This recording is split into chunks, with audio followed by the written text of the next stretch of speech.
Does anyone else ever find it strange that we don't consider solar systems and galaxies to be wheels? Instead, we orient them as disks.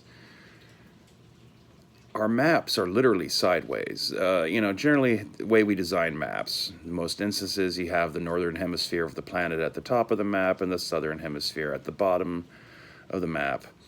East to the right hand side, west to the left hand side.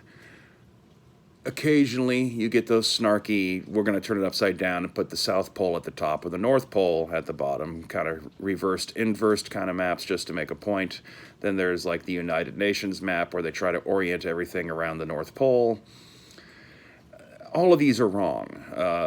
It is my conviction that the older style of orienting the maps is in its own way actually a more accurate way of looking at it. And that was back in the day, maps were turned on their side. In fact, really, modern day maps are the ones that are actually turned on their side. It should be east at the bottom, west at the top, and then south at the left-hand side and north at the right-hand side. The reason why east is at the bottom and west is at the top is because of the rising of the sun. In a way, the Earth, being a large round object, is kind of like a giant hill. That is, the sun is continuously rising over and cresting over that hill continuously as it spins. Now, the whole thing on its side spinning is a wheel of sorts too, so that analogy works for it as much as the hill analogy, but in terms of just it's a big rock that the sun is continuously rising and cresting over. And so since it's rising up from the bottom and rising up therefore from the eastern side of the map, you would orient the east to be at the bottom of the hill and the west to be at the top of the hill.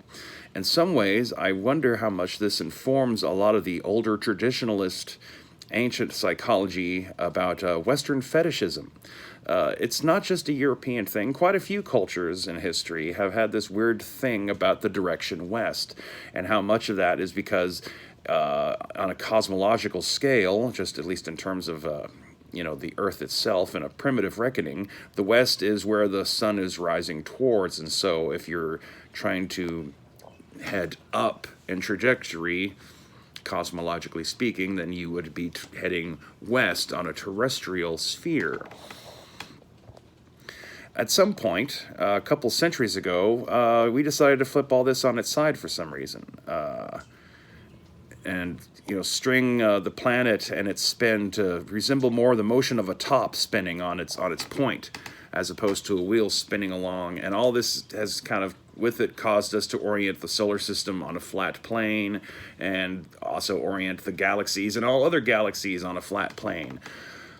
But, and then there's weird things that have come out of that, of people like trying to describe these weird corkscrewing kind of effects as solar systems travel and such.